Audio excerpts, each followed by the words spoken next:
இயக்குனர் சீனு ராமசாமி.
விழாவிற்கு வந்திருந்து சிறப்பித்த அனைவருக்கும் எங்கள் அன்பும் நன்றியும்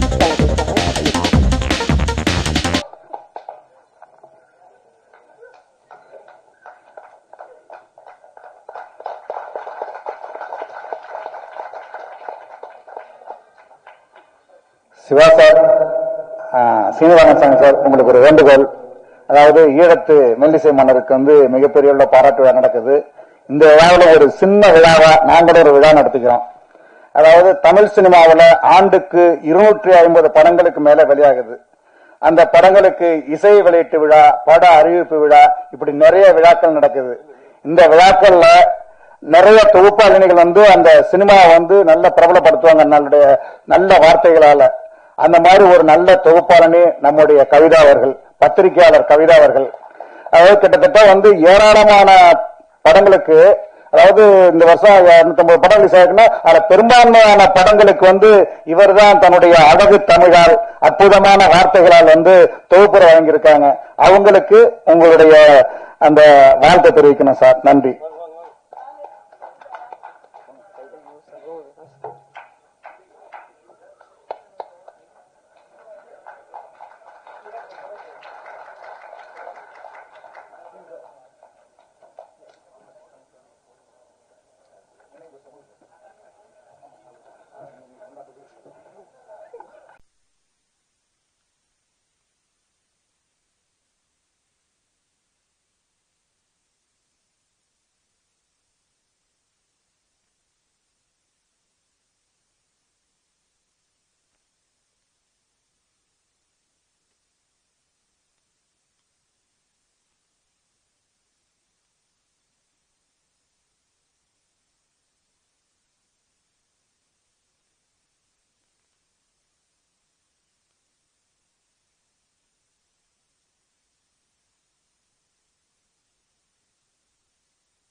சபையோருக்கு, இங்கு வந்திருக்கும் பத்திரிகையாளர்களுக்கு, நண்பர்களுக்கு, ஈழத்தமிழர் மக்களுக்கு, இந்திய தமிழ் மக்களுக்கு எல்லோருக்கும் எனது மனமார்ந்த நன்றிகளும் வணக்கங்களும்.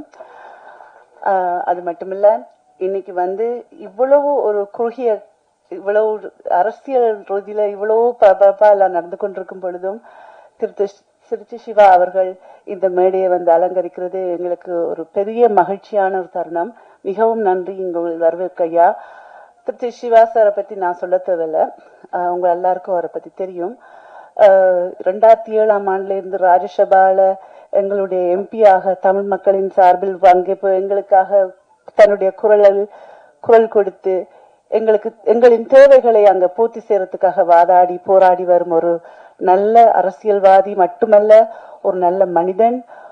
எத்தனையோ நல்ல விடயங்களை அவர்கள் வந்து அங்கே பேசி நடாத்தி இருக்கின்றார். அதற்கு எல்லாருக்கும் முதல்ல ஒரு பெரிய நன்றி சொல்றதற்கு கரகோஷம் கொடுத்திருக்கேன்னு சொல்லி கேட்டுக்கிறேன். நன்றி ஐயா. உங்களை பத்தி பேசுறதுக்கு எனக்கு வயசுல எனக்கு முதல்ல உங்களை மாதிரி தமிழே வராது. ஆனா என்னுடைய நான் உங்க மேல எவ்வளவு அன்பும் பாசமும் கௌரவம் வச்சிருக்கேன்றது எனக்கு தெரியும். கடந்த 15 வருடங்களாக ஐயா எனக்கு ஒரு நலம் விரும்பி, ஒரு நல்ல வெல்விஷர், என்ன ஒரு நல்ல கெட்டதிலையும் என்னோட பங்கெடுத்து நீங்க எங்க குடும்பம் மேல வச்சிருக்கிற அன்புக்கும் பாசத்துக்கும் மிகவும் நன்றியை நான் சொல்லிக்கிறேன். இதுல வந்து அடுத்ததாக திரு சீனு ராமசாமி சார், அவங்க வந்து தேசிய அவார்ட்ஸ் வின் பண்ண இயக்குனர் மட்டுமல்ல, சிறந்த கவிஞர். அவருடைய பல புத்தகங்களை வெளியிட்டிருக்காரு. மேகங்களின் பேத்தி என்ற ஒரு புத்தகம் எனக்கு ரொம்ப ரொம்ப ரொம்ப பிடிக்கும் சார். சோ இங்க பொன்னான நேரத்தை எங்களோட இன்றைக்கு கொண்டு இங்க எங்களோட பகிர்ந்து கொள்வதற்கு ரொம்ப ரொம்ப நன்றி. நான் வந்து சுருக்கமாவே இன்னைக்கு பேசிக்கிறேன். ஏன்னா எல்லாரும் கொஞ்சம் பிஸியா இருக்கோம். கொஞ்சம் நிகழ்ச்சி ஆரம்பிக்க நேரம் ஆயிடுது. சோ அது மட்டுமல்ல, இன்னைக்கு திரு தீவான் அவர்கள் எங்களோட இணைந்திருக்கார். மிகவும் நன்றி மிஸ்டர் தீவான். என்னுடைய தோழி, இயக்குனர், கேமராமேன் வைஷாலி அவர்கள் எங்களோட இங்கே வந்திருக்காங்க. மிகவும் நன்றி அம்மா. And mister Dakshinamurthy sir, he is from Bravo music. இவங்க வந்து பல படங்கள் தயாரிக்கிறதும் மியூசிக் சேனல்ஸ் நடத்துறது அவங்க வேலை. அது மட்டுமல்ல, நான் அவரை வந்து ஒரு சின்ன ஒரு கதை சொல்ல விரும்புறேன். குயின் கோப்ரான்ற ஒரு ஆல்பம் நான் வந்து 2015 இங்க ஆர்கேவி ஸ்டுடியோல வெளியிட்டு, அதுலயும் வந்து திருச்சி சிவா சார் தான் வந்து தலைமை தாங்கி நடத்தினாங்க. அந்த விழா அந்த ஆல்பத்தை வந்து எனக்கு இங்க டிஸ்ட்ரிபியூட் பண்ணது மிஸ்டர் தக்ஷணாமூர்த்தி சார் தான். அவங்களோட பிரேவோ அந்த சேனல் தான். சோ அவங்கள வந்து மேடையில கூப்பிட்டு வச்சு எனக்கு கௌரவப்படுத்துறதுக்கு அன்னைக்கு மறந்தும் போச்சு. ஏன்னா அவர் வந்து அவ்வளோ பிஸியா இருந்து இந்த கடைசி நேரம் மட்டும் என்னுடைய சிடி எல்லாம் கொண்டு வரணும். அந்த காலத்துல சிடி இருக்கும் இல்ல, அதெல்லாம் கொண்டு வரணும். ஹி வாஸ் சோ பிஸி, அங்க எங்க ஓடி தெரியுது. நான் அவரை மறந்தே போனேன். அப்புறமா தான் நிகழ்ச்சி நடந்துட்டு இருக்கு. அவர் மேடையில கீழே இருக்காரு. எனக்கு சும்மா பதறி போச்சு மனம். ஒரு நிமிஷம், ஐ எம் சோ சாரி, நான் அது வேணும்னே பண்ணல. இன்னைக்கு நான் உங்களுக்கு அது மன்னிப்பு கேட்டுக்கிறேன். வேணும்னு நான் இத சொல்லணும்ன்றதுதான் என்னுடைய ஒரு மெயின் நோக்கமா இருந்துச்சு. ரொம்ப நன்றி. அந்த காலத்துல இருந்து எனக்கு எந்த இசைத்துறையிலையும் என்ன புத்தகம் தேவையோ எல்லாத்துலயும் பக்கபலமா இருக்கிறது mister Dakshinamurthy. Thank you so much. அது மட்டுமல்ல, இங்க இப்போ நாங்க வந்து என்னுடைய அப்பப்பாவை பத்தி நாங்க கொஞ்சம் சொல்ல விரும்புறேன். என்னுடைய அப்பப்பா மாவண்ணா பீதாம்பரம் அவர்கள், அவர் தமிழ் பண்டிதர் மற்றும் இந்து சமய விரும்பி. சோ அவங்க வந்து ஈழத்துல வந்து பெரிய பெரிய சாதனைகள் புரிந்தாலும் எங்களுடைய கலைகளை, கலாச்சாரத்தை, பண்பாட்டை எல்லாம் அவங்க வந்து அந்த காலத்துல நிறைய கவிஞர்கள் போல, நிறைய புலவர்கள் போல பாதுகாத்து வந்தாங்க. எங்களோட ஈழத்துல வந்து எங்களோட ஒரு 35 வருஷமா எங்களுடைய சரித்திரங்கள் வந்து அழிக்கப்பட்டு வருகின்றன, தமிழ் சரித்திரங்கள். சோ அதுல வந்து இப்போ நாங்க போராடி இப்போதான் நாங்க மீண்டு வந்திருக்கோம்.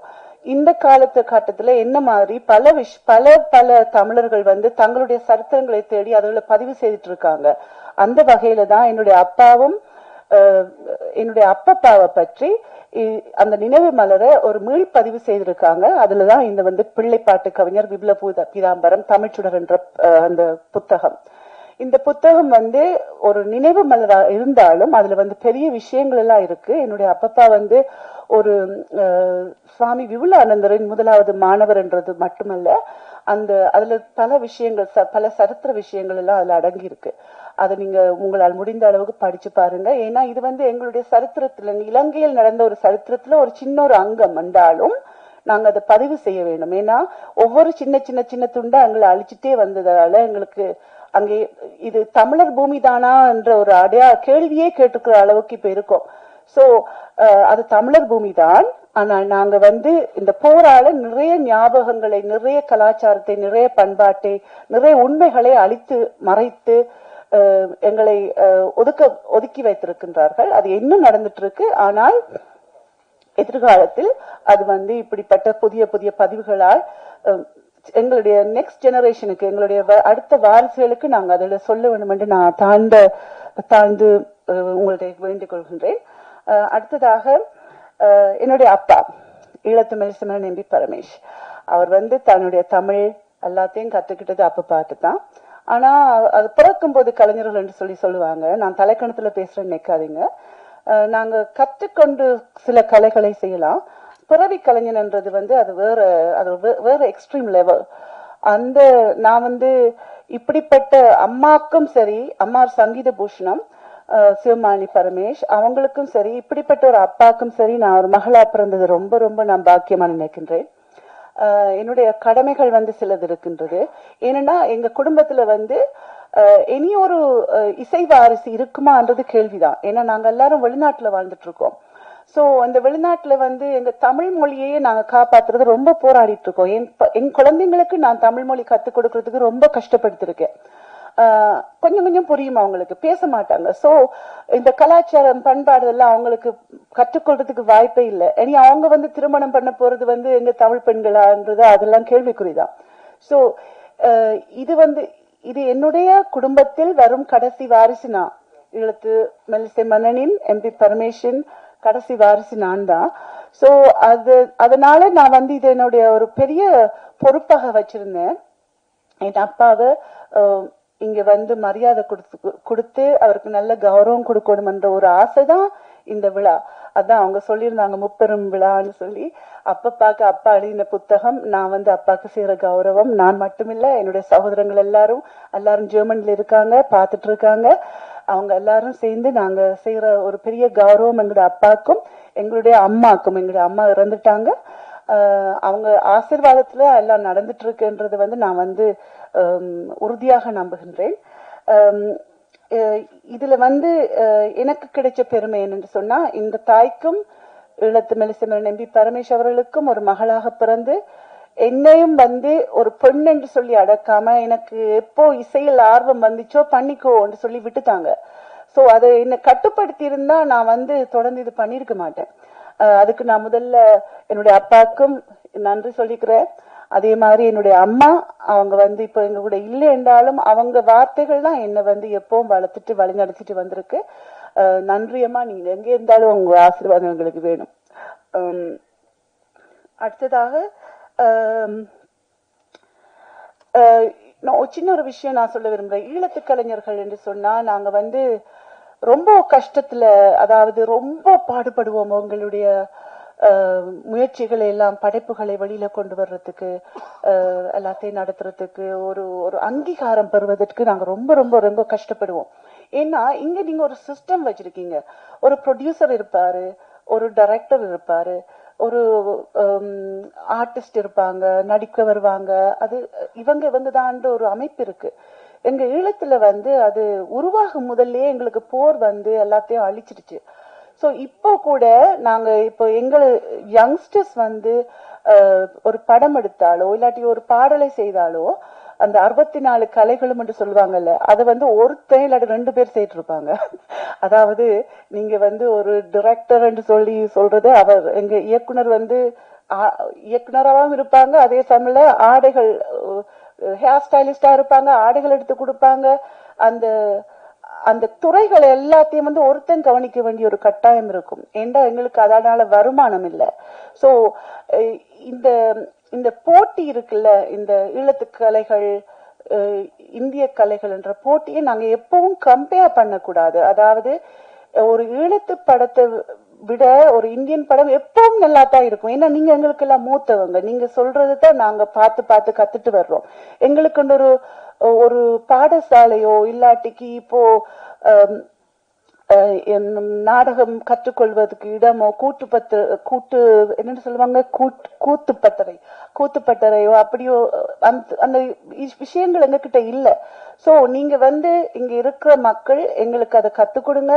அதாவது கலைஞர்கள், இந்திய கலைஞர்கள்ட்ட நாங்க எடுக்கிறது, இந்திய கலைஞர்கள் யாரு கண்டாலும் ஈழத்து கலைஞர்கள் சொல்லி வந்தா அவங்களுக்கு கத்துக் கொடுங்க, உங்களோட சேர்த்துக்குங்க, எங்களை முன்னுக்கு வர வைங்க. நாங்க அடுத்த ஜெனரேஷன்ல நிச்சயமா அவங்க எப்படியாவது கஷ்டப்பட்டு முன்னுக்கு வந்துருவாங்கன்னு நம்பிக்கை எனக்கு இருக்கு. ஆனா உங்களை பார்த்துதான் நாங்க வளர்ந்துட்டு வர்றோம். சோ அது என்னுடைய சின்ன ஒரு வேண்டுகோள். எங்களை ஒதுக்காம நீங்க உங்களை இணைச்சு பாத்தீங்கன்னா நாங்களும் அது. ஏன்னா நாங்க வந்து வேற வேற நாடு என்றாலும் ஒரே ரத்தம், நாங்க தமிழர்கள், நாங்க ஒன்று கூடி ஏதாவது ஒரு வழியில நாங்க இது வந்து செய்யணும்னு விரும்புறேன். மற்றது நான் வேகமா இந்த பேச்சை முடிச்சுக்கிறதுக்காக ஆசைப்படுறேன். என்னுடைய கணவர் பிரபாகரன் அமெரிக்கால இப்ப என் குழந்தைங்களை பார்த்துட்டு இருக்காரு. அவங்களுக்கு 14-16 வயசும். Thank you so much. என்னை வந்து என்னுடைய அப்பாவோட என்னுடைய கனவை இங்க நிறைவேற்ற வைக்கிறதுக்காக ரொம்ப ரொம்ப நன்றி. ஒவ்வொரு ஆண்ட வெற்றிக்கும் பிறகும் பின்னாடியும் ஒரு பொண்ணு இருப்பாங்கன்னு சொல்லுவாங்க. என்ன பொறுத்தவரையில ஒரு பெண்ணின் வெற்றிக்கு பின்னாடியும் ஒரு ஆண் இருக்கணும். அது என் கணவர் சரியா செய்துட்டு வர்றாருன்னு நான் நினைக்கிறேன். ரொம்ப ரொம்ப நன்றி Karan. I love you so much. I love you Krish. I love you Karthik. உங்கள் அனைவரின் வரவுக்குமாக நான் ரொம்ப ரொம்ப ரொம்ப நன்றி கடமைப்பட்டிருக்கேன். அடுத்ததாக மிஸ் கவிதா அவங்கள வந்து தொடர்ந்து இந்த நிகழ்ச்சியை நடாத்துவதற்கு வேண்டுகிறேன். நன்றி. எனக்கு தெரியுமா நீ என்னை அழைத்தது அப்படின்னு அப்பாவோட வரிகள் கேட்டோம். ஸோ இப்போ நீங்க பாடினீங்கன்னா அந்த வார்த்தைகள் எங்களுக்கு அப்படியே 1960 நம்ம எம்எஸ்வி ஐயா போட்ட பாடல் மாதிரியே இருக்குது. ஸோ 2 வரையும் நீங்க பாடினீங்கன்னா நல்லா இருக்கும். நான் இந்த பாட்டை இப்ப ரீமிக்ஸ் பண்ணிருக்கேன், கொஞ்சம் புது ஸ்டைலா. ஆனா அதை நான் இப்ப பாடல, அது வந்து ஜனவரி மாசம் வெளிவிட இருக்கேன்.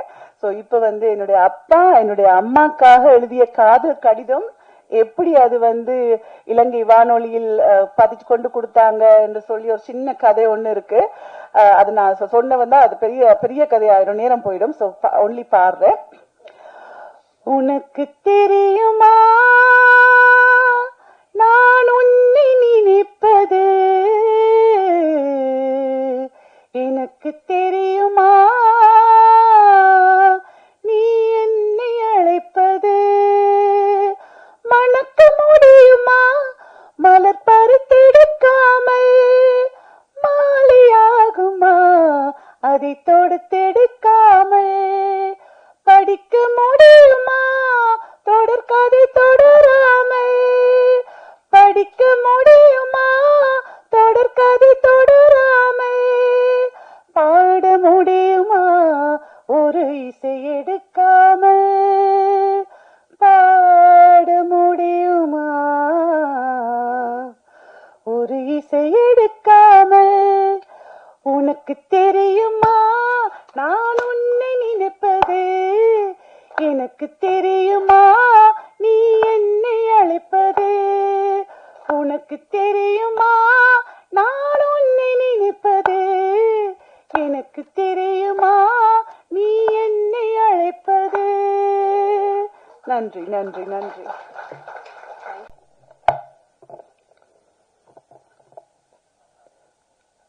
தமிழ்நாடு பிரசன்ட் மீடியா ரிப்போர்ட்டர்ஸ் யூனியனின் மாநில தலைவர் என்ற முறையில்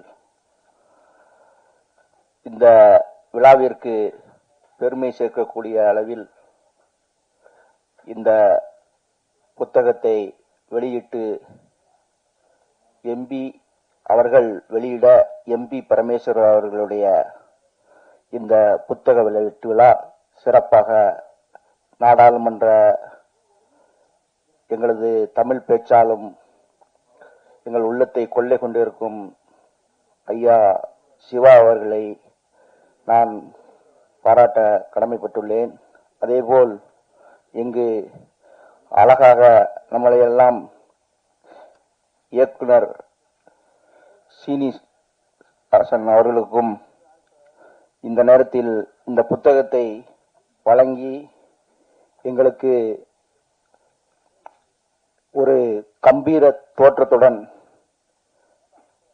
பிரபாகரன் என்றால் ஒரு கம்பீர தோற்றம் ஒன்று உண்டு, அந்த இதற்கு ஏத்தாப்பிலே பிரபாகரன் அவர்களையும் இந்த தருணத்தில் நல்ல முறையில் இதை வழிகாட்டி தந்த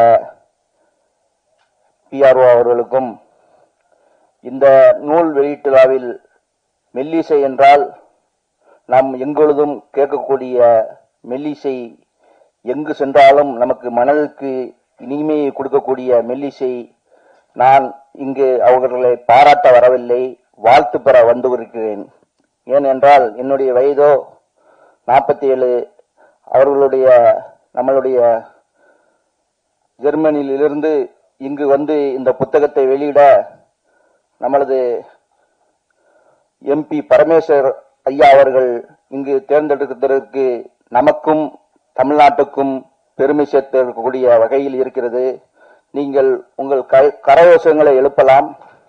ஏனென்றால் மதியம் நல்லா உணவருந்தி விட்டு ஆழ்ந்த தூக்கத்தில் இருந்து கொண்டிருக்கிறீர்கள். ஏனென்றால் உற்சாகம் எப்பொழுதும் இருக்க வேண்டும். ஒருத்தர் பேசும் பொழுது எனக்காண்டி கைத்தட்ட சொல்லல, இப்பொழுது அவர்கள் எல்லா விஷயங்களையும் தெளிவுபடுத்தினார்கள். நீங்கள் உற்சாகத்தோடு இருந்தால் மட்டும்தான் அடுத்து வரக்கூடிய பேசக்கூடியவர்களும் உற்சாகமாக பேசுவார்கள். ஏனென்றால் நம்மளுடைய பேச்சு கன்னடாவிலிருந்து இங்கு வந்து ஜெர்மனியிலிருந்து வந்து இந்த புத்தகத்தை வெளியிட தமிழ் பற்றுள்ள நமது மீது, அதேபோல் இலங்கையிலிருந்தும் வந்திருக்கக்கூடிய தமிழ் இனத்தினுடைய நம்மளுடைய பற்றாளர்களும் இங்கு வந்திருக்கிறார்கள். அதனால் உற்சாகத்தோடு உங்களை கரகோஷங்களை எழுப்பி மற்றவர்களுக்கும் உற்சாகப்படுத்த வேண்டும். என்னென்றால் இப்பொழுது நான் ஒரு சின்ன ஒரு கதையை மட்டும் சொல்லி இதை முடிக்கலாம் என்று நினைக்கிறேன். நமது இப்பொழுது நான் எல்லோரும் செருப்பை வெளியே கழட்டி போட்டு வந்தால் செருப்பு வெளியே கிடக்கிறதா என்று ஒரு ஆர்வத்துடனும் ஒரு பயத்துடனும் இருப்போம். ஏனென்றால் இப்பொழுது நான் தர்காவுக்கு போகும் பழக்கம் உடையான். தர்காவுக்கு போகும்பொழுது ஒரு சில நபர்கள் செருப்பை பார்த்துட்டு தர்காவுக்கு வருவார்கள், உள்ளே போவார்கள், வெளியே வருவார்கள். ஏன் பதற்றத்தோடு இருக்கிறீர்கள் என்று கேட்டால் செருப்பு வெளியே கிடைக்கிறது, அதனால் தர்காவுக்கு போகக்கூடிய சூழ்நிலை இல்லை என்று சொல்வார்கள். ஆனால் கூட அதன் கூட ஒருத்தர் வந்திருந்தார். அவற்றை கேட்டேன், என்ன பையை மடித்து கையில் வச்சிருக்கிறீர்கள் என்று கேட்டேன். நான் பதட்டத்தோடு இல்லாமல் இருக்கிறதற்கு செருப்பை கையில் எடுத்துக்கொண்டு தர்காவுக்குள் வந்துவிட்டேன் என்று சொல்லி நிம்மதியாக அந்த பிரார்த்தனையை முடித்தார்கள். அதே போல் இப்பொழுது திருப்பரங்குன்றத்தை பற்றி பேசினால் விவாதங்கள் பெரிதாக இருக்கும். அதனால் நான் இந்த தர்காவை பற்றி பேசுகிறேன். ஏனென்றால் இங்கு நாம் உற்சாகத்தோடு இருக்க வேண்டும். பதட்டம் இருந்தால் நமது மனம் பதட்டத்துடன் இருக்கும். வந்திருக்க ஆளுமை உள்ள ஆட்கள், பெரிய அரசியல்வாதிகள், இயக்குநர்கள் இருக்கும் பொழுது உங்கள் கரகோஷத்தை எழுப்பி மகிழ்ச்சியை வெளிப்படுத்த வேண்டும் என்று கூறி கைத்தட்டின 5 பேர்களுக்கு என்னுடைய நன்றியை தெரிவித்துக் கொள்கிறேன். இப்பொழுது இந்த நிகழ்வு இந்த சிறப்பாக நடத்தி தந்த அனைவருக்கும் என் பாராட்டுகளையும் வாழ்த்துக்களையும் தெரிவித்துக் கொண்டு இதனுடன் முடித்து விடைபெறுகிறேன். நன்றி, வணக்கம்.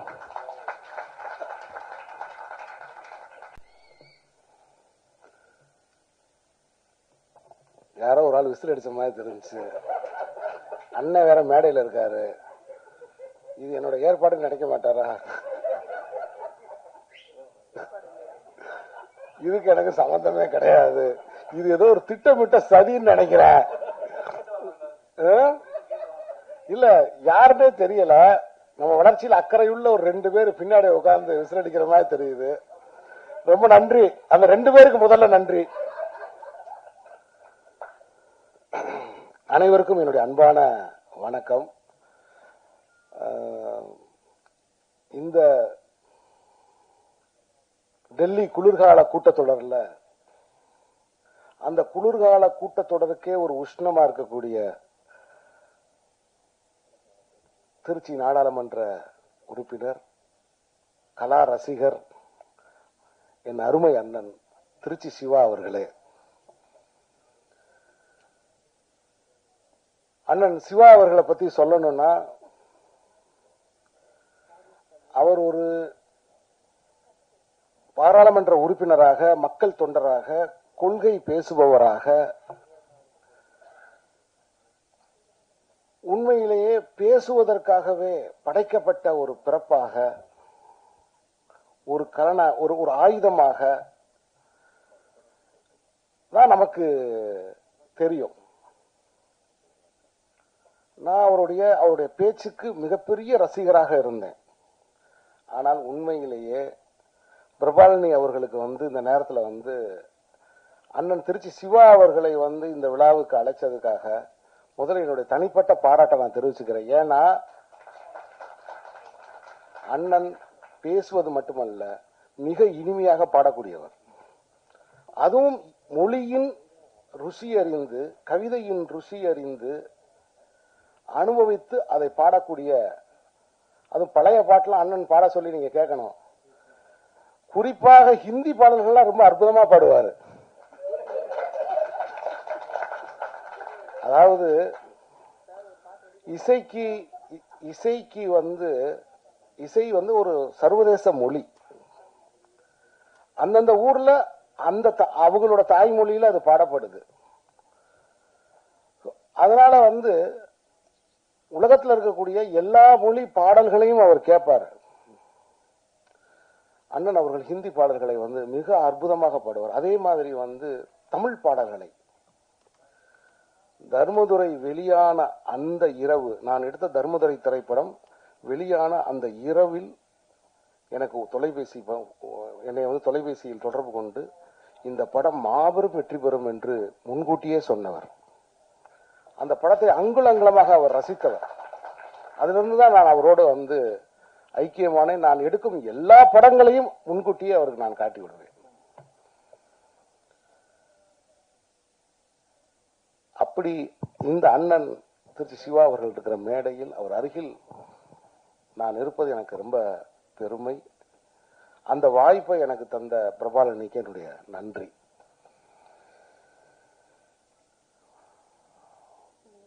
எனக்கு பக்கத்தில் இன்னொருத்தவங்க உட்கார்ந்துருக்காங்க பாருங்க, அவங்க வைஷாலி, மிகச்சிறந்த கேமராமேன்.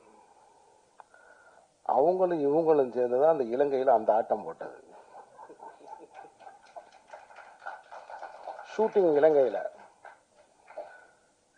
பாட்டு, இசை, தன்னுடைய கலா ஆர்வத்தை பூரா வெளிப்படுத்தின அந்த கடற்கரையில, அதுக்கு காரணம் அவங்க.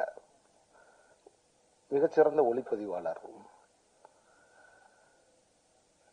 குறிப்பா அவங்க நல்ல மீன் குழம்பு வைப்பாங்க, அது எனக்கு தெரியும். ஒரு நாள் அவங்க வீட்டுல மீன் குழம்பு சாப்பிட்டேன், ரொம்ப பிரமாதமான மீன் குழம்பு. ஆனா அதே சமயத்துல போட்டோகிராஃபியும் அவைலபிள் லைட்ல படம் எடுக்கிறதுக்கு ஒரு தனி ஆற்றல் வேணும். ஏன்னா லைட் நம்ம பண்ணி எடுக்கிறது வேற, கிடைக்கிற வெளிச்சத்துல படம் எடுக்கிறது வேற. சூரியன் கொஞ்சம் கொஞ்சமா நகர்ந்து போய்கிட்டே இருக்கும்.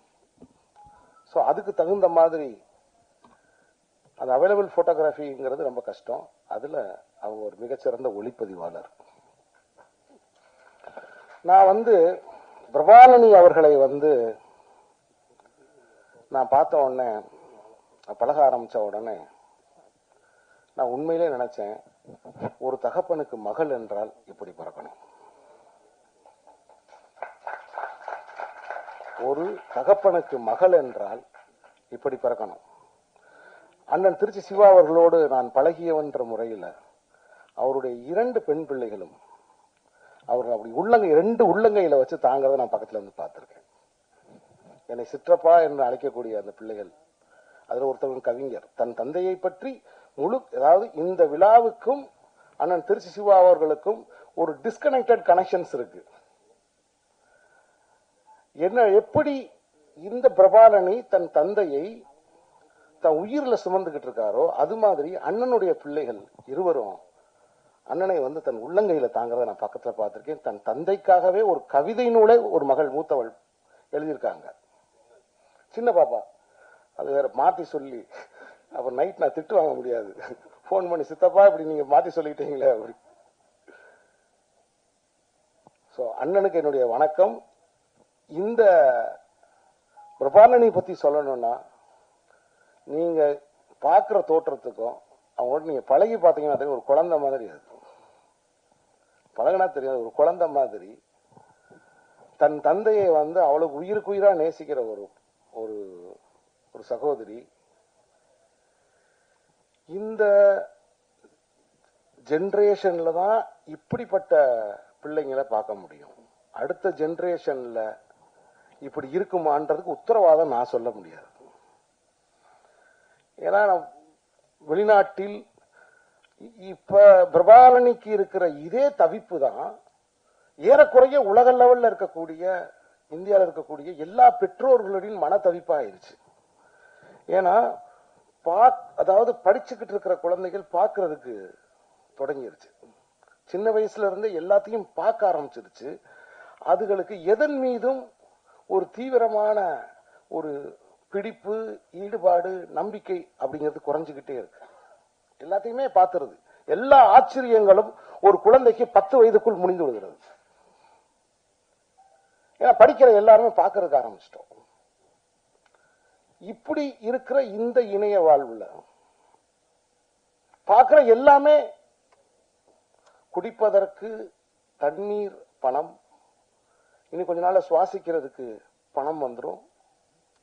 இப்ப பார்த்தாலே பணம், பார்க்கிற எல்லாமே பணம். பார்த்தா காசு, பேசினா காசு, தண்ணி குடிச்சா காசு. அப்ப இந்த 3க்குமே காசு ஆயிடுச்சு. இப்ப குடியிருந்தா காசு. அப்ப ஒரு மனிதன் உயிரோடு இருக்கிறதுக்கே செலவழிக்கணும், அதுக்கு சம்பாதிக்கணும், வாழ்நாள் எல்லாம் சம்பாதிக்கணும். இப்படியான ஒரு ஒரு ஒரு காலகட்டத்தில், இந்த மாதிரியான ஒரு காலகட்டத்தில் ஒரு பெண் தன் தந்தையுடைய பாடலை, தன் தந்தையுடைய ஈழத்து மெல்லிசை மன்னர் MP பரமேஷ் அவர்களுடைய அந்த பாடல்களை மக்கள் மன்றத்தில் கொண்டு வந்து அறிமுகப்படுத்தி, இங்கே மட்டுமல்ல இலங்கை முழுக்க நிகழ்ச்சி நடத்தி, இவர் என் தந்தை, இவர் என் தந்தை, இவர் இசையமைத்த பாடல், இது என்னுடைய தாயார், இவங்க 2 பேரும் காதலுக்கு வரும் இந்த பாடல், கிட்டத்தட்ட அவருடைய ஒட்டுமொத்த ஆல்பத்தையும் வந்து அவர் போட்ட எல்லா பாடல்களையும் மக்கள் மன்றத்தில் திரும்ப பாடி. ஏன்னா அவங்க சொன்ன மாதிரி அழிந்து போன நகரம், அழிஞ்சு போன ஊர், பல பேருக்கு ஊரே இல்லை, பல ஊர்கள்ல தமிழர்களே இல்லை. அப்படியான ஒரு ஊர்ல, அப்படி ஒரு பாதிக்கப்பட்ட ஒரு ஊர்ல தன் தந்தையின் பாடலை தொடர்ந்து இசைத்து கொண்டே தன் தந்தையின் பெருமையை பேசிக்கொண்டே இருக்கிற பிரபாலனி பிரபாகரனுக்கு என்னுடைய வாழ்த்துக்கள். அதுவும் ஈழத்து முதல் பெண் இசையமைப்பாளர் என்ற பெருமை கொண்ட தங்கைக்கு என்னுடைய வாழ்த்துக்கள். அவருக்காக வேண்டியே நான் இந்த விழாவுக்கு வந்தேன். அதன் பிறகு அதனோட இனிப்பான ஒரு விஷயம் என்னன்னா, அண்ணன் சிவா அவர்கள் இந்த மேடைக்கு வந்தது. நான் இது எதிர்பார்க்கவே இல்லை. அண்ணன் சிவா அவர்களை நான் இந்த மேடையில இன்னைக்கு நான் சந்திப்பேன் நான் எதிர்பார்க்கவே இல்லை. சோ இந்த புத்தகமானது, புத்தகத்தை கையில கொடுக்கவே இல்லை, கொடுத்திருந்தா நான் முழுக்க படிச்சுட்டு வந்து இதை பத்தி நான் கொஞ்சம் 2 வார்த்தை உங்களுக்கு சொல்லி இருப்பேன். அவர் தந்தை ஒரு கவிஞராக இருந்திருக்கிறார், கவிஞர் விபுல பீதாம்பரம் கவிஞராக இருந்திருக்கிறார். அதை பற்றி இவர் அவருடைய சரிதையை எழுதியிருக்கிறார். இந்த முக்கியமா இந்த நூல்ல நான் வந்து பார்த்து ஆச்சரியப்பட்ட ஒரு விஷயம் என்னன்னா, இதை பார்க்கும் போதே எனக்கு ஒரு விஷயம் தெரியுது. இலங்கைக்கும் தமிழ்நாட்டுக்கும் வர்த்தகம் மட்டுமல்ல, வாழ்வியல் உறவு எவ்வாறு இருந்தது என்பதை இந்த புத்தகத்தினுடைய முதல் பக்கமே எனக்கு சொல்லியது. அது குறிப்பாக அன்றைய கலைமகளின் ஆசிரியர் திரு கீவா ஜெகநாதன் அவர்கள், கீவாஜா அவர்கள், இவருடைய தந்தைக்கு ஒரு இரங்கற்பா எழுதியிருக்கிறார். அன்றைய கலைமகளின் ஆசிரியர் கீவா ஜெகநாதன் அவர்கள், கீவாஜா என்று சொல்லக்கூடிய ஜெகநாதன் அவர்கள், இவருடைய தந்தைக்கு வந்து ஒரு இரங்கற்பா எழுதியிருக்கிறார். அந்த இரங்கற்பாவோடு இந்த புத்தகம் வந்திருக்கிறது. இந்த புத்தகத்தை முழுவதுமாக படித்துவிட்டு எனது கருத்துக்களை முகநூலில் நான் பதிவு செய்கிறேன். பிரபா, என்னை அழைத்தமைக்கு நன்றி. இங்கே விழாவுக்கு வந்திருந்த அத்தனை பேருக்கும் என்னுடைய வாழ்த்துக்கள். வணக்கம். தமிழ்நாட்டுக்கு பக்கத்தில் இருந்து நான் தமிழ்நாட்டை பற்றி பேசுவது எனக்கு ஒரு ஒரு அந்தரம் என்று சொல்வார்கள், அப்படி இருக்கிறது. நன்றி திருச்சி சிவா அவர்களே. திருச்சிக்கும் எனக்கும் பல தொடர்பு இருக்கின்றது. அதாவது சுவாமி விபுலானந்தர் அவர்கள் இறுதியாக சொற்பொழிவாற்றியது திருச்சி வானொலி நிலையத்தில். அந்த நேரத்தில் ஜெயங்கொண்டான், கூத்தபிரான் என்ற 2 அறிவிப்பாளர்கள் இருந்தார்கள். அவர்கள் மூலம்தான் நான் அறிந்தேன். இன்று அவர்கள் இல்லை, காலம் சென்று விட்டார்கள். சுவாமி விவேகானந்தர் அருகில் இருந்தவர் என்னுடைய தந்தையார் பீதாம்பரன் அவர்கள். என்னுடைய தந்தையாரின் மடியில் சுவாமி விவேகானந்தர் அவர்கள் சொற்பொழிவாற்றிக் கொண்டிருக்கும் பொழுது மயங்கி விழுந்தார்கள். அப்பொழுது மட்டக்களப்புக்கு அவரை எடுத்து சென்றார்கள். அங்கு ஆடி மாதம் ஆரையம்பதியில் சுவாமி ஊராந்தவர்கள் காலமானார்கள்.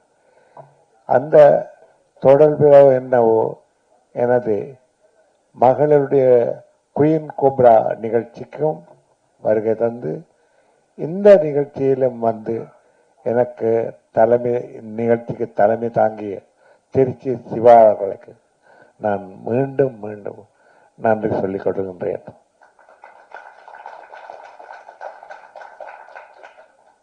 சீனு ராமசாமி அவர்கள் பேசிய பேச்சை கேட்டால் அதனால் நான் என் பேச்சை பேசவே இல்லை. நான் என்ன கூற நினைத்தேனோ அதையெல்லாம் அவர் கூறிவிட்டார். அவைதான் தேவை. அவர் கீவா ஜெகன் கூட எடுத்து வந்தார். அதுதான் முக்கியமானது. யார் ஒருவர் யாரால் பாராட்டப்படுகிறார் என்பதுதான் முக்கியம். அதுதான் முக்கியம். அன்று என்னுடைய தந்தையாரின் பெருமையை குறிப்பிடாமல் அவர் யாரால் பாராட்டப்பட்ட கிவா ஜெகநாதன் அவர்களால், அதாவது தென்னிந்திய தமிழ் மக்களுக்கு, தமிழ்நாட்டு மக்களுக்கு அறிமுகமான பெருமையை அறிந்த கிவா ஜெகநாதன் அவர்களால் என் தந்தையார் பாராட்டப்பட்டார் என்பதுதான் எனக்கும் பெருமை, என் மகளுக்கும் பெருமை. இதுதான் வேண்டும். இதை சீனு ராமசாமி அவர்கள் மிக தெளிவாக சொன்னார்கள். எனவே நான் அதிகம் பேச தேவையில்லை. தமிழ்நாட்டுக்கு என் வாழ்த்துக்கள். இது ஒரு சாதாரண நாடல்ல. லுப்தான்சா இரவு 2:40 3 மணித்தியாலங்கள் லேட்டாக ஆங்கிலத்தில் பேசுகின்றேன், அதை சொல்லுவேன். தாமதமாக வருகை தந்தது. அந்த நேரத்தில் கூட சென்னை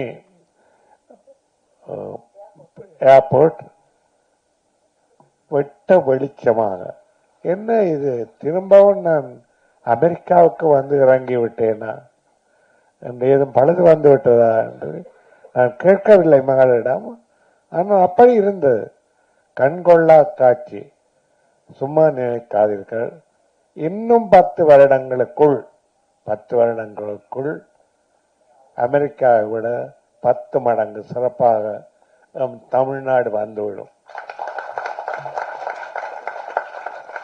தமிழ்நாட்டில் எந்த பஞ்சமும் இல்லை. நிச்சயமாக நான் தமிழ்நாட்டில் இருந்திருந்தால் இன்று நீங்கள் பாடல்கள் கேட்டிருப்பீர்கள். இந்த பாடல்கள் அனைத்தும் இலங்கை கலைஞர்களாக ஒளிப்பதிவு செய்யப்பட்டவை. அதற்காக நீங்கள் இலங்கை தமிழ் மக்களுக்கு, இலங்கை டெக்னீஷியன்ஸுக்கு, அதுவும் 50 வருடங்களுக்கு முன்பு அந்த தராதத்தில் இருந்திருக்காள் என்பதற்காக இலங்கை கலைஞர்களுக்கு நீங்கள் ஒரு கைதட்டல் கொடுத்தே வேண்டும்.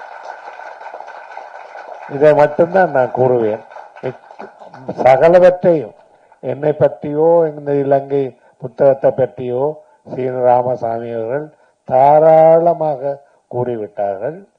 இப்பொழுது எனது நண்பர், அப்படி கூறுவதும் தவறு நினைக்கிறேன், ஒரு பெரிய இடத்தில் இருக்கின்றார். திருச்சிக்கும் அவருக்கும் என் தந்தையாருக்கும் உள்ள தொடர்பில்லால் அவர் எனக்கு நெருக்கமானதாக இருக்கின்றார். இதனை திரு தட்சிணாமூர்த்தி அவருக்கு நான் நன்றி கூற வேண்டும். இன்று மௌனமாக அமர்ந்து கொண்டிருக்கின்றார். மௌனத்துக்கு காரணங்கள், அவருடைய சில தொலைக்காட்சி நிகழ்ச்சிகளை நீங்கள் கேட்டிருந்தால் கேட்டவர்களுக்கு தெரிந்திருக்கும். அதை நான் மீண்டும் நினைவுபடுத்தவில்லை. எனது சீடிக்களை, இசைத்தட்டுக்களை எனக்கு தராதரத்தில் பிரஸ்ஸிங் ரெக்கார்ட்ஸ் ஆக சோனி கம்பெனியில் மிக மிக குறைந்த விலையில் இலவசமாக கொடுப்பதற்காக அவற்றை எனக்கு அச்சிட்டு பிரசன்ட் செய்து கொடுத்தவர் திரு தட்சிணாமூர்த்தி அவர்கள். அவருக்கும் அவருடைய மனைவிக்கும் ஒரு வருடத்துக்குள், அதை நான் கூறலாமா தெரியவில்லை, அவரை விட்டு பிரிந்த அவரின் மகளுக்கும் சிறந்த அவரின் ஆத்மா சாந்தி அடைய வேண்டும் என்று கூறி நான் விடைபெறுகின்றேன். நன்றி. சந்தோஷத்திலும் ஒரு கவலைகள் இருக்கும். அப்படி இருந்தும் அவர் வந்து இங்கு அமர்ந்திருப்பது அது ஒரு மிகச் சிறப்பு. மீண்டும் அவருக்கு ஒரு கைதட்டல் கொடுங்கள்.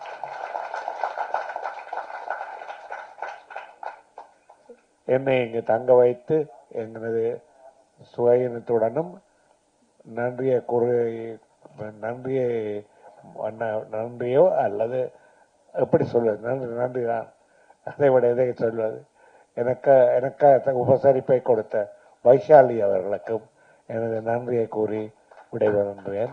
என் மகளுக்கும் மிகுந்த நன்றி கூற வேண்டிய அவசியம் இல்லை என்று இல்லை.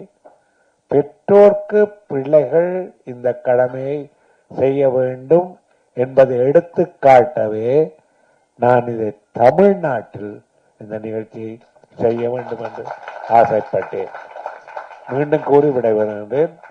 பெற்றோர்களுக்கு அவர்கள் யானைக்கும் மனிதர்க்கும் 100 வருடங்கள் வாழ்க்கை என்றால் பிறந்து 14 வருடங்களும் வாலிபர்கள் ஆவதற்கும் குமரிகள் ஆவதற்கும் பெற்றோர்களின் துணை அவர்களுக்கு தேவைப்படுகிறது. அதுபோல் 86 வயது முதல் 100 வயது வரை பெற்றோர்களுக்கு பிள்ளைகளின் உதவி தேவைப்படுகின்றது. இது சரியாக வரும் என்றால் கூட்டு குடும்பம் மீண்டும் ஆரம்பித்துவிடும். அது வர வேண்டும். அன்றுதான் தமிழ்நாடு மீண்டும் செழிக்கும். நன்றி, வணக்கம். நன்றிங்கய்யா, உங்களுடைய வாழ்த்துக்கும் வார்த்தைகளுக்கும்.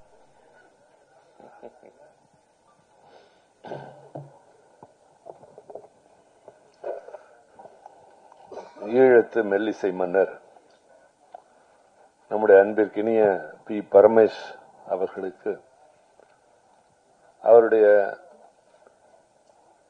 இசை பயணம் தொடங்கி 60 ஆண்டுகள் நிறைவுற்றதை முன்னிட்டும் அவருடைய தந்தையார் விபுல பீதாம்பரத்தை பற்றி அவர் எழுதிய நூலினை வெளியிட்டும் சிறப்புற நடைபெறுகின்ற இந்த நிகழ்ச்சியிலே நூலின் முதல் பிரதியை பெற்றுக்கொண்ட என்னுடைய மனங்கவர்ந்த இயக்குநர்களில் மிக முக்கியமான என் அருமை தம்பி இயக்குனர் சீனு ராமசாமி அவர்களே, தன்னுடைய தந்தை வழியிலே நின்று இந்த விழாவை எழிலுற நடத்தி கொண்டு பொறுப்புணர்ச்சியுடன் ஒரு சிறந்த மகளாக நூலினை வெளிக்கொணர்வதற்கு முழு முயற்சி எடுத்ததோடு மட்டுமல்லாமல் எங்களை போன்றவரை அழைப்பதற்கும் மிகுந்த பிரயாசம் எடுத்துக்கொண்ட இசையமைப்பாளர் பாடகி பிரபாலினி பிரபாகரன் அவர்களே, விழாவிலே பங்கேற்றிருக்கின்ற இயக்குனர் வைஷாலி அவர்களே, பத்திரிகையாளர் மைதீன் அவர்களே, அன்பிற்கினிய தட்சிணாமூர்த்தி அவர்களே, நிகழ்ச்சியை தொகுத்து வழங்கிக் கொண்டிருக்கின்ற கவிதா அவர்களே,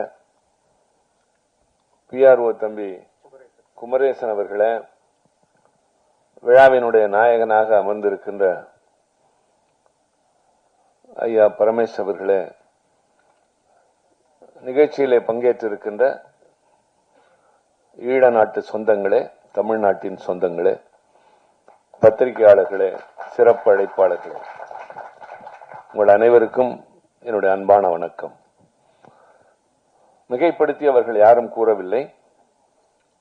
நாடாளுமன்ற குழு கூட்டம் ஒன்று நடைபெற்றுக் கொண்டிருக்கின்றது.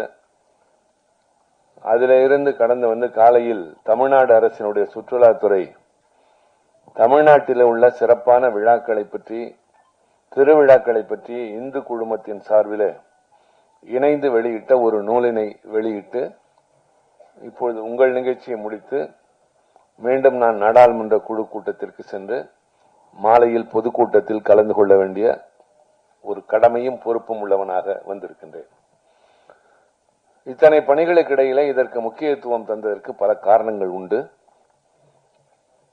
திரு பரமேஷ் அவர்கள் மீது நாம் கொண்டிருக்கின்ற அன்பினை வெளிக்காட்ட இது போன்ற நிகழ்ச்சிகளில் பங்கேற்பது, பிரபாலினி போன்றவர்கள் எடுக்கின்ற முயற்சியை பாராட்டுவதற்கு, இவரை போல எல்லா பிள்ளைகளும் இருக்க வேண்டும் என்று ஊக்கப்படுத்துவதற்கு, இசையிலே நாம் கொண்டிருக்கின்ற ஆர்வம் எந்த அளவிற்கு என்பதை நம்மை அறியாமல் மற்றவர்களுக்கு உணர்த்துவதற்கு இந்த விழாக்கள் பயன்படுகின்றன.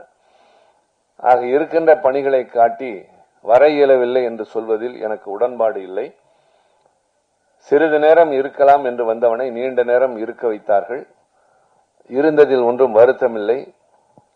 பிரபாவினுடைய உரையிலிருந்து அனைவருடைய உரையும் மனம் கவர்கின்ற அளவில் இருந்தது.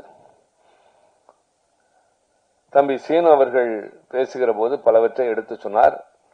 நூலினை என்னிடமிருந்து பெற்று அதற்குள்ளாக ஒரு நல்ல இயக்குனர் என்பதற்கு அடையாளமாக அதில் சில பக்கங்களை படித்துவிட்டு அதையும் இந்த இடத்துல குறிப்பிட்டு பேசினார். ஒரு காலத்தில் தமிழ்நாட்டில் வானொலி இருந்தது. ஆனால் இசை என்று சொன்னால் இலங்கை வானொலி மட்டும்தான் நமக்கெல்லாம். பழைய தமிழ் பாடல்களை இலங்கை வானொலி போல இந்திய நாட்டினுடைய வானொலி நிலையம் ஒளிபரப்பியது இல்லை. சில பேருடைய உரைகளை கேட்டிருப்போம். அவர் இங்கே சொன்னதை போல விபுலானந்தரை பற்றி, கூத்தபிரான், ஜெயங்கொண்டான் என்பதெல்லாம் ரேடியோ அண்ணா இதெல்லாம் அந்த காலத்தில் இருந்த பிள்ளைகளுக்கு தெரியும். அதே போல நான் இவருடைய இந்த புகழ்பெற்ற பாடல், உனக்கு தெரியுமா நான் உன்னை நினைப்பது, எனக்கு தெரியுமா நீ என்னை அழைப்பது என்ற அந்த பாடல் நான் பள்ளியிலே படித்துக் கொண்டிருந்த போது வந்தது. கல்லூரிக்கு சென்ற போது வேறு சில இலங்கை பாடல்கள் மிகவும் பிரபலமாகிவிட்டன. சின்ன மாமியை போன்ற பாடல்கள், சுராங்கனி போன்ற பாடல்கள் எல்லாம். ஆனால் இந்த பாடல் மனதிலே ஒலித்துக் கொண்டே இருக்கும். அவருடைய குரல், அந்த சொற்கள், அதில் இருக்கிற ஆழம், பொருள். ஆக அந்த நல்ல பாடலில் அவருக்கு கிடைத்த பரிசு என்பது பல விருதுகள் என்பது அல்ல, சிவமாலினியை போல ஒரு அருமையான பெண் அவருக்கு துணைவியாக கிடைத்திருக்கிறார். அந்த பாடல் அவரை நினைத்துதான் பாடியதாக கூட இந்த இடத்துல காணொலியிலே காட்டினார்கள். காதலை வெளிப்படுத்துவதற்கு கடிதங்கள் எழுதுவது தொலைதூரம் என்ற நிலையில், இப்போது இருப்பதை போல செல்லிட பேசிகள் இல்லாத நிலையில், வீடியோ கான்பரன்ஸ் இல்லாத காலத்தில் ஒரு பாடலின் மூலமாக அது காற்றிலே தவழ்ந்து வந்ததன் மூலமாக இந்தியாவில் இருந்த ஒரு சங்கீத பூசணத்தை கொண்டு சென்ற ஒரு கள்ளன் பரமேஷ் அவர்கள். இது பாராட்டப்பட வேண்டியதுதான். ஆக எல்லோருக்கும் அவர் அதிலே ஒரு வழிகாட்டி. மென்மையாக அணுகுமுறையின் மூலம் ஒரு பெண்ணினுடைய மனதை வெல்லலாம். வேறு சில அணுகுமுறைகள் என்பது தோற்றத்தில் வேண்டுமானால் பெரிதாக தெரியும், ஆனால் பயனளிக்காது என்பதற்கு இவர் ஒரு பெரிய உதாரணம். இந்த இருவரும் ஈன்றெடுத்த பிள்ளைகளில் இன்றைக்கு பிரபாலினி நம்முடைய அனைவருக்கும் அறிமுகமானவர். ஜெர்மனியில் வாழ்ந்து கொண்டிருந்தாலும், இவர் அமெரிக்காவில் வாழ்ந்து கொண்டிருந்தாலும் அடிக்கடி தமிழ்நாட்டுக்கு வந்துவிட்டு போகிறவர்கள். நான் ஒரு முறை திரு பரமேஷ் அவர்களுக்கு என்ன செய்யலாம் என்று எண்ணிய பொழுது எனக்கு அவருக்கு தரக்கூடிய அளவிற்கு பரிசு எதுவும் தரவில்லை. அவரை இசைஞானி இளையராஜாவிடம் அழைத்து சென்று அறிமுகப்படுத்தினேன். அவர் யார் என்பதை சொன்னவுடன் அவர் மிகுந்த பரவசப்பட்டார். ஒரு காலத்தில் இவருடைய பாடல்கள் எவ்வளவு ஈர்ப்புடையவை என்பதை பற்றி எல்லாம் கூட சொன்னார். அவர் தன்னுடைய தந்தையை பற்றி நூல் எழுதியிருக்கிறார். தந்தைக்கு 60 ஆண்டுகள் இசை வாழ்வுக்கு என்று சொல்லி மகள் விழா எடுக்கிறார். நான் நம்முடைய மெல்லிசை பாடகி, மிகச்சிறந்த பின்னணி பாடகி அம்மையார் பி. சுசீலா, இந்திய நாட்டின் இணையற்ற பாடகி, தமிழில் இருந்த காரணத்தினால் வடக்கே சென்று சேரவில்லை. நான் அண்மையில் நாடாளுமன்றத்தில் பேசியதை போல தமிழ்நாட்டில் இருந்த விடுதலை போராட்ட வீரர்கள் பல பேர் வடபுலம் இன்னும் அறியவில்லை என்ற ஆதங்கத்தை நான் வெளிப்படுத்தினேன். பல பேர் கேட்டிருக்க கூடும். எவ்வளவு திறமை, எவ்வளவு தியாகம் இருந்தாலும் கூட தமிழ்நாடு என்ற காரணத்தினால் அவர்களை அறிவதில்லை. திருவள்ளுவர் என்பவரை இப்பொழுதுதான் கொண்டு சேர்த்துக் கொண்டிருக்கிறோம். ஆனால் கடைசி மனிதன் வரை யாரும் அறியவில்லை என்பதை நாம் வருத்தத்தோடு ஒத்துக்கொள்ளத்தான் வேண்டும். ஷேக்ஸ்பியரை எல்லோரும் அறிவார்கள், வால்மீகியை அறிவார்கள், கம்பனை தமிழ்நாடு மட்டும்தான் அறியும். அதுபோல திருவள்ளுவரை அறியாது என்று சொல்வதை போல திருமதி பி சுசிலா அவர்களை பற்றி நான் வடக்கே இருப்பவிடம் அவர்கள் சொன்னதை போல நான் அங்கிருக்கிற தோழர்களுடைய மனமகிழ்ச்சிக்காக எனக்கு இந்தி தெரியாது, ஆங்கிலத்திலே அந்த பாடலை வைத்துக் கொண்டு நான் இந்தி பாடல்கள் கேட்டு பழகிய காரணத்தினால் பாடுவது வழக்கம். அப்பொழுது பல பாடல்கள் இந்தியில இருப்பதை போலவே தமிழில் இருப்பதை பார்த்து அவர்கள் எப்படி என்று கேட்பார்கள். இங்கே உங்களுக்கு எப்படி லதா மங்கேஷ்கர் அவர்களோ அதுபோல எங்களுக்கு பி சுசிலா. எங்களுக்கு அவரை தெரியும், உங்களுக்கு இவரை தெரியாது. காரணம், நாங்கள் மொழியை பார்ப்பதில்லை, ஒருவருடைய திறமையை பார்க்கிறோம், அதை போற்றுகிறோம். அதே போலத்தான் இந்த அம்மையாரை பற்றி நான் அங்கே பெரிய அளவிலே சொல்லுவேன். எனக்கு கிடைத்த வாய்ப்புகள் எல்லாம் ரொம்ப பெரியது. நான் ரொம்ப மனதிலே கொண்டாடியவர்கள் எல்லாம் எனக்கு நெருங்கியவர்களாக மாறி இருக்கிறார்கள். திருமதி லதா மங்கேஷ்கர் அவர்கள் நாடாளுமன்ற நியமன உறுப்பினராக உள்ளே நுழைந்து முதலில் உட்கார்ந்தது எனக்கு அருகில்தான். அன்றைக்கு பார்த்து அவருக்கு ஒரு வாக்களிக்கின்ற ஒரு சூழல் வந்தது. அந்த மின்னணு பொத்தானை அழித்துவதற்கு அவருக்கு தெரியவில்லை, நான் தான் சொல்லிக் கொடுத்தேன். செய்து முடித்தவுடன் ரொம்ப நன்றி என்றார்கள். இல்லையம்மா, உங்களுக்கு தான் நன்றி, என்னை தினந்தோறும் தூங்க வைப்பவர் நீங்கள் என்று. அது மாதிரி மிகப்பெரிய திரைப்பட கலைஞர்கள், இள வயதில் பார்த்த தாரா சிங், திலீப் குமார், ராஜேஷ் கண்ணா, ஷபானா ஆஸ்மி, இவர் திரைப்பட கலைஞர்கள் எல்லாம் அங்கு இருந்திருக்கிறார்கள். புகழ்பெற்ற எழுத்தாளர்கள் குல்தீப் நய்யார் போன்றவர்கள் இருந்திருக்கிறார்கள். சொல்லிக்கொண்டே போகிற நீண்ட வரிசை அது. பெரிய அரசியல் தலைவர்களோடும் நான் பணியாற்றுகின்ற பெருமையை பெற்றிருக்கிறேன். அதுபோல அம்மையார் சுசீலா அவர்களுக்கு அவர் திரை உலகத்திற்கு வந்து 60 ஆண்டுகள் ஆனதை ஒட்டி நான் திருச்சியிலே ஒரு மிகப்பெரிய பாராட்டு விழா நடத்தினேன். அவர் எதிர்பார்க்கவில்லை. ஒரு முறை திருச்சிக்கு அவர் வருகை தந்த போது அந்த விழாவில் நானும் கலந்து கொண்டேன், அவர் மீது கொண்ட ஈடுபாட்டின் காரணமாக. ஆனால் அந்த விழாவில் சொற்பமானவர்கள் தான் இருந்தார்கள். அப்போது நான் தனியாக அவரிடம் சொன்னேன், இது மாதிரி விழாக்களுக்கு வராதீர்கள், உங்களை பற்றி உங்களுக்கே தெரியவில்லை, யார் அடைத்தாலும் வருவது என்ற பழக்கம் வேண்டாம், அடுத்த முறை இனி திருச்சிக்கு வந்தால் என்னை மீறி வரக்கூடாது என்று சொன்னேன். அவர்கள் ஏதோ அதை விளையாட்டாக எடுத்துக்கொண்டார்கள். பின்னர் அவரிடம் தேதியை உறுதி செய்துவிட்டு மெல்லிசை மன்னர் MS விஸ்வநாதன், கவி பேரரசு வைரமுத்து, நடிகர் ராஜேஷ் அவர்கள், MN ராஜமம், AL ராகவன், வெண்ணிராடை நிர்மலா, இவர்களெல்லாம் அழைத்து ஒரு பெரிய நிகழ்ச்சி, 10,000 பேர் அதிலே குழுமி இருந்தார்கள் திருச்சியில் பொது மைதானத்தில். கட்டணம் உங்கள் வருகையும் வாழ்த்தும் என்று மட்டும் நான் வெளியிட்டிருந்தேன். நிதி வசூல் செய்யவில்லை, டிக்கெட் வசூல் கிடையாது. அந்த விழா, அதில் இருந்த கூட்டம், அதில் இருந்த வாழ்த்தொலி அந்த அம்மையாரை அவ்வளவு பெருமை மனமகிழ்ச்சி ஏற்படுத்தியது. அதுபோல பரமேஸ் அவர்களுக்கு இசை வாழ்வு என்பது 60 ஆண்டுகள் என்பதை இந்த சின்ன மன்றத்திலே நடத்துகிறோம். எவ்வளவு பெரிய மன்றம், எத்தனை பேர் என்பதை விட வந்திருக்கிறவர்கள் எப்படிப்பட்டவர்கள் என்பதை பொறுத்து அந்த விழாவிற்கு முக்கியத்துவம் கிடைக்கிறது. ஆக இங்க குறைந்த அளவு 10,000 பேர் இல்லை என்றாலும் வந்திருக்கிற அத்தனை பேரும் நல்ல கலைஞர்கள், நல்லதை பாராட்டக்கூடியவர்கள் என்பதை நான் உணர்கிறேன். இல்லாவிட்டால் இந்த நேரத்தில் இவ்வளவு நேரம் நீங்கள் காத்திருக்க வாய்ப்பு கிடையாது. அந்த வகையில் உங்களுக்கு நன்றி. நான் பரமேஸ் அவர்களுக்கு சொல்வேன், வந்திருக்கிறவர்கள் அத்தனை பேரும் உங்கள் மீது அன்பு கொண்டவர்கள், உங்கள் திறமையை மதிக்கிறவர்கள். உங்களுடைய அந்த பாடலை இப்பொழுது பிரபா பாடிய பொழுது, பிரபா பேசியதும் எனக்கு ஆச்சரியமாக இருந்தது, பாடியது மகிழ்ச்சியாகவும் நெகிழ்ச்சியாகவும் இருந்தது. நல்ல குரலில் உங்களுடைய பாடலை பாடிய போது எங்களுக்கே அதில் ரொம்ப திரும்பி பாட வேண்டும் என்பது போல தோன்றியது. அவ்வளவு பிரபலமான அந்த பாடல். ஆக நிறைய பேச விரும்பினாலும் முடியாத சூழல்.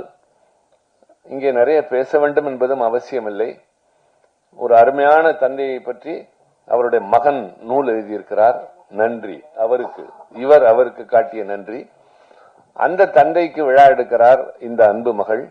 சீனு சொன்னதை போல என்னுடைய பிள்ளைகளைப் போல பிரபாலினி அவர் மீது அன்பு கொண்டவர். சீனு சொன்னார், அவருடைய எல்லா படங்களையும் எனக்கு காட்டிவிட்டு தான் திரையிடுவது வழக்கம் என்று. இன்னொன்றையும் சொல்கிறேன், கதையே எனக்கு சொல்லிவிட்டு தான் படம் எடுப்பார். திரைத்துறையில் அனுபவம் உட்கவர்கள் நிறைய பேர் இருப்பீர்கள். இந்த இயக்குனரிடம் கதை கேட்கிற அளவிற்கு பொறுமை என்பது ரொம்ப பெரிய விஷயம். அதாவது அந்த சீன் பை சீன் என்று சொல்லுகிற போது நமக்கு அதெல்லாம் பழக்கமே இருக்காது. கதை என்றால் 2 வரிகளை சொல் என்பார்களே, 2 லைன் ஸ்டோரி, அது மாதிரி சொல்லலாம், அல்லது கொஞ்சம் ஒரு மாதிரி சொல்லலாம். காலார நடக்கலாம் என்று கடற்கரைக்கு கூட்டு போய் 4 நடை நடப்போம். அந்த அண்ணா நினைவிடத்தில் இருந்து காந்தி சிலையிலிருந்து திருப்பி நடக்கிற வரை கதையை சொல்லிக் கொண்டே இருப்பார். கால்கள் களைத்து போகிறதோ இல்லையோ அவருக்காக அந்த கதையை கேட்பேன். பின்னர் நான் மேல் கருத்து சொல்கிற போது அதை ஏற்றுக்கொள்வார். அந்த அளவிற்கு தம்பி சீனு அவர்களுக்கு என் மீது பிரியம், எனக்கும் அவர் மீது நிரம்ப அக்கறை. வெற்றி பெற வேண்டிய இன்னும் அவருடைய உயரம் நிறைய இருக்கிறது. ஆனால் எல்லாவற்றையும் போல, எல்லா தமிழர்களையும் போல அவருக்கும் இன்னும் கிடைக்க வேண்டிய உயரம் கிடைக்கவில்லை. ஆனால் கிடைக்கும் என்று நம்புகிறேன், கிடைக்க வேண்டும் என்று நான் வாழ்த்துகிறேன். அதுபோல வைசாலி ஒரு படம் எடுத்திருக்கிறார். அந்த படத்தினுடைய நோக்கத்தின் காரணமாகவாவது அது வெற்றி பெற வேண்டும். பலரும் அதை பார்த்து அதன் மூலமாக உத்வேகமும் உணர்ச்சியும் பெற வேண்டும், பெறுவார்கள் என்று நான் நம்புகிறேன். ஆக இந்த விழாவில் பலர் கலந்து கொண்டிருக்கிறீர்கள். நானும் வந்து கலந்து கொண்டேன். நிறைய நிகழ்ச்சிகள் இருந்தாலும் இப்போது நான் இதை முடித்துவிட்டு அவசரமாக கிளம்ப வேண்டிய இந்த நிலையில் இவ்வளவு நேரமாக நான் முன்னால் சொன்னேன், நான் முதல்லே பேசிவிட்டு போகிறேன் என்றேன். அதற்கு அவர்கள் இசைவு தெரிவிக்கவில்லை. எனக்கும் அது ஏற்புடையதாக தெரியவில்லை.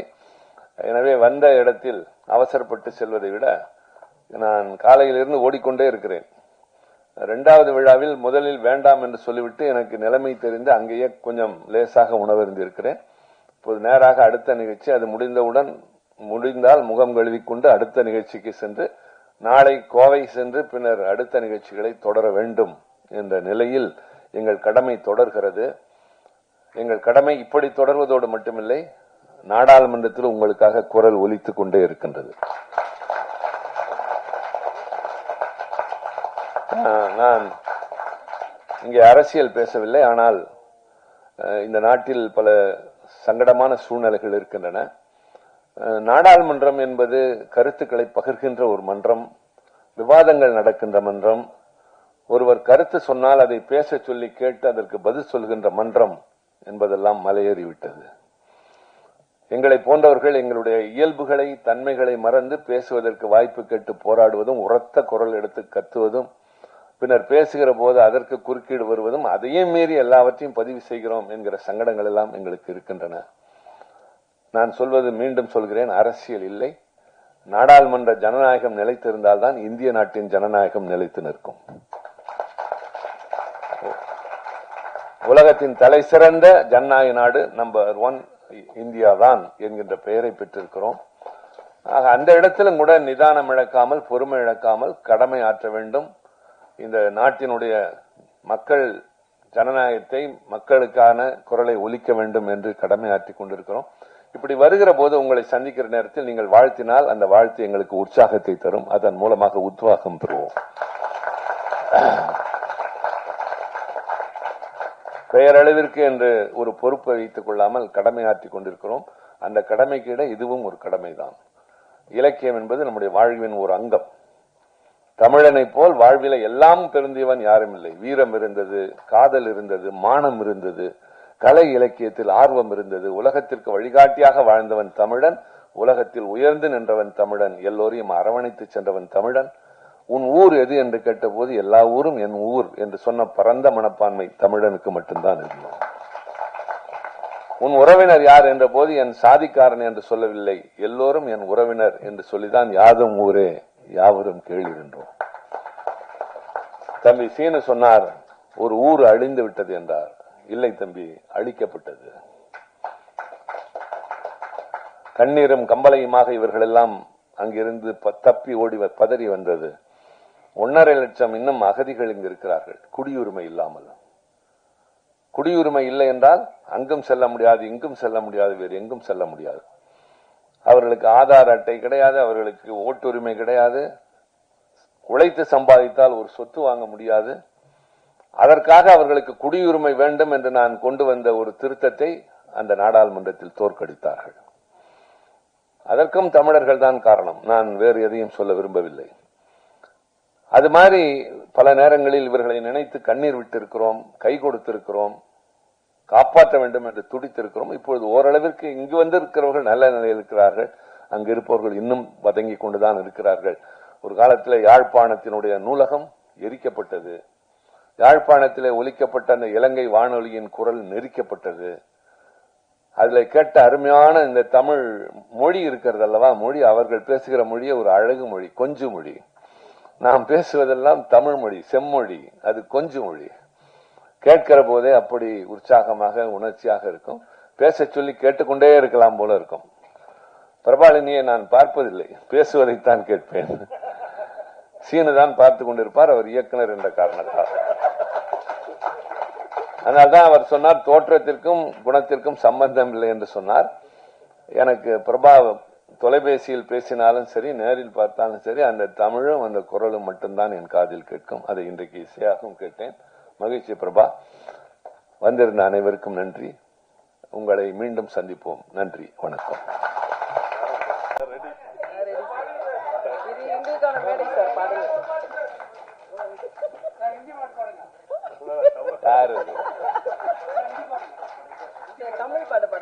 அங்கதான், அது அங்கதான் தமிழ் பாட்டு பாடுவேன். ஏன் அங்கேயே நான் தமிழ் தான் பாடுவேன். தமிழ்ல மாதிரி இருக்க அந்த மாதிரி. சரி, அன்பு குரல் அதுக்கான வேண்டுகோள்.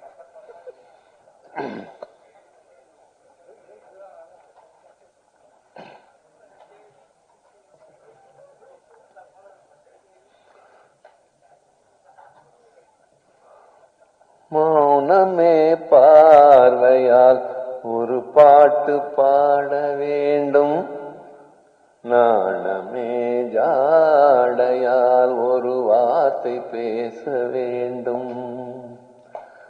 மௌனமே பார்வையால் ஒரு பாட்டு பாட வேண்டும், நாணமே ஜாடையால் ஒரு வார்த்தை பேச வேண்டும். அல்லிக்கொடியே உந்தன் முல்லை இதழும் தேனாறு போல பொங்கி வரவேண்டும், வரவேண்டும். அல்லிக்கொடியே உந்தன் முல்லை இதழும் தேனாறு போல பொங்கி வரவேண்டும். அங்கம் தழுவும் வண்ண தங்க நகை போல் என்னை அள்ளி சூடி கொண்டு விட வேண்டும், என்னை அள்ளி சூடி கொண்டு விட வேண்டும். மௌனமே பார்வையார் ஒரு பாட்டு பாட வேண்டும், நாணமே ஜாடையால் ஒரு வார்த்தை பேச வேண்டும். முத்துச்சரமே என் பக்கம் இருந்தால் வேறென்ன வார்த்தை சொல்ல மொழி வேண்டும், மொழி வேண்டும்.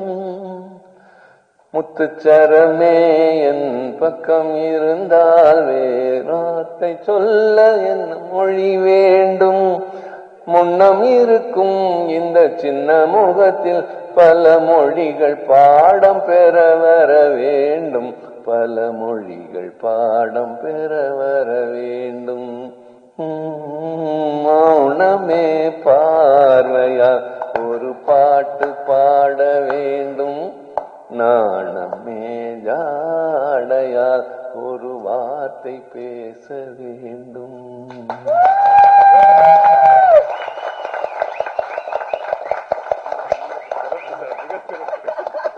சார் ரொம்ப நன்றிங்க சார்.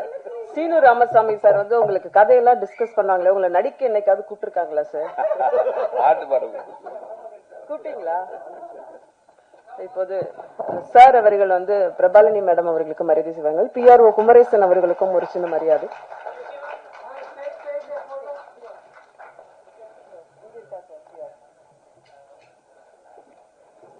அது ரொம்ப கெத்தா இருக்கும், மரியாதையா இருக்கும்.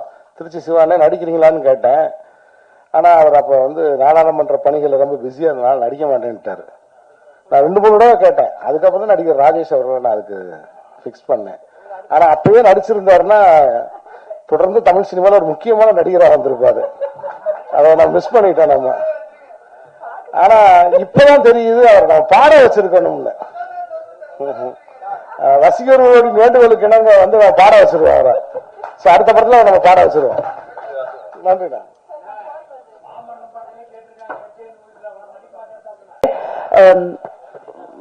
நிரோஜன் சிவா வந்து இங்க மேடையில வந்தா தயவு செய்து ஒரு மேடைக்கு வரும் சொல்லி கேட்டுக்கிறேன். அது மாதிரி இங்க வந்த முழு சகல ரிப்போர்ட்டர்ஸுக்கும் நான் நன்றி சொல்லிக்கிறேன். மிக மிக மிக நன்றி. இவ்வளவு நேரமாகியும் நீங்க இவ்வளவு பொறுமையா இருந்து இதெல்லாம் கவர் பண்ணதுக்கு ரொம்ப நன்றி. அண்ணாமார்களே, தம்பிமார்களே, மற்றது அனைவர் விருந்தினருக்கும் நான் மனசார நன்றி தெரிவிச்சுக்கிறேன். என்ன இங்க வந்து பல பேருக்கு என்ன தெரியாது, என்னுடைய அப்பாவை தெரியாது. ஆனா இது இப்படி ஒண்ணு நடக்குதுன்னு சொல்லி வந்தீங்கல்ல, அது பெரிய ஒரு உற்சாகம் எங்களுக்கு கொடுக்கும். அடுத்த வாட்டி நாங்க வரும்பொழுது இது இந்த 100ன்னா அடுத்தது 200 இருக்கும். சோ இவ்வளவுதான் ஒரு கலைஞனுக்கு தேவை, பாராட்டும் கைதட்டல்களும் தான். மிகவும் நன்றி. அது மட்டுமில்ல, திரு குமரேசன் அவர்கள் எங்களுடைய PRO, அவருக்கும் என்னுடைய மனமார்ந்த நன்றிகளை தெரிவிச்சுக்கிறேன். அதே மாதிரி கவிதா அவங்களுக்கும் இங்க வந்து மேடையில எல்லாம் தொகுப்பளித்தவர்களுக்கு, கவிதா அவர்களுக்கும் என்னுடைய நன்றிகளை தெரிவிச்சுக்கிறேன். இந்த சமயத்துல நான் யாரையாவது தவறு செய்து விட்டிருந்தா மன்னிச்சிடுங்க. இப்போ இந்த நிகழ்ச்சியை நாங்க நிறைவு செய்ய ஆசைப்படுகின்றோம். எல்லாரும் வந்து என்னுடைய அப்பாவுக்கு ஒரு பெரிய ஹாப்பி பர்த்டே பாடலாமா? அவருக்கு முந்தினாத்து தான் ஹாப்பி பர்த்டே நடந்துச்சு. அந்த பாட்டோட நாங்க எல்லாரும் சேவ் குட் பை. ஓகேயா? Happy birthday to you, happy birthday to you, happy birthday dear Appa, happy birthday to you. Thank you so much guys. Thanks. இந்த வந்துட்டாங்க சிவா.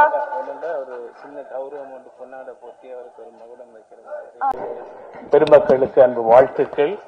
எங்கள் தமிழ்நாடு வாழ் இலங்கை தமிழர் மறுவாழ்வு சங்கத்தின் சார்பாக ஒரு கௌரவம் ஒன்றினை வழங்கலாம் என இருக்கின்றோம். அதற்காக ஒரு சங்கத்தின் துணைத் தலைவர் அண்ணன் சிவா அவர்களை மேடைக்கு அழைக்கின்றோம்.